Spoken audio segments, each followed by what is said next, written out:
C'était le 28 mai 2025. Joël Le Squarnec est condamné à 20 ans de prison pour viol et agression sexuelle. Pendant 3 mois, la Cour a entendu près de 300 victimes, mais aussi des médecins, des membres du Conseil de l'Ordre, pour tenter de répondre à cette autre question.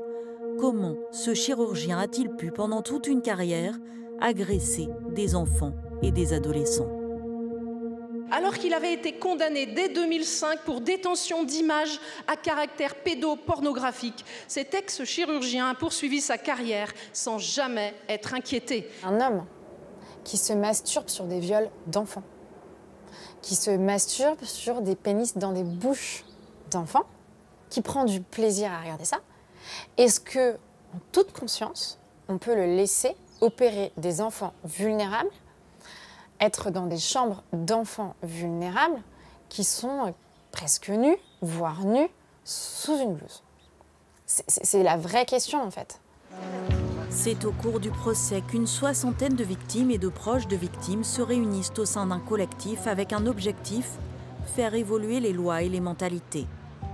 En juin et en juillet, le collectif rencontre notamment une commission interministérielle pour réfléchir aux défaillances du dossier Le Squarnec dans le domaine de la santé, de la justice et de la protection de l'enfance.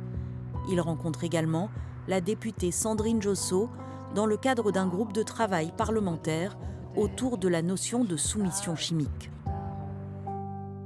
Ces victimes, parfois, ne savaient pas qu'elles étaient victimes.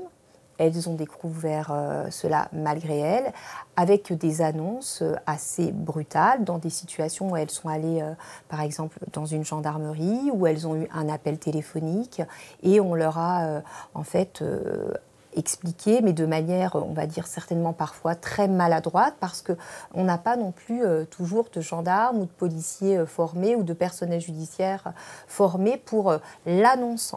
À partir de septembre, un comité interministériel devrait se mettre en place.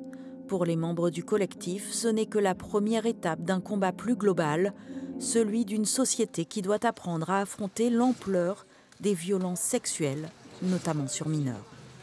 Le fait que les viols des enfants existent, c'est une réalité tout le temps là. 160 000 enfants par an, c'est pas sorti du chapeau. Enfin, ce sont des petits êtres, l'avenir de la France, qui tous les ans, il y a 160 000 personnes enfants qui se font agresser. Tant qu'on le niera, on ne le combattra pas. Car ces violences, subies par des enfants, ont des répercussions sur toute leur vie d'adulte. L'un des enseignements qu'ont porté à la barre près de 300 victimes du procès Le Squarnec.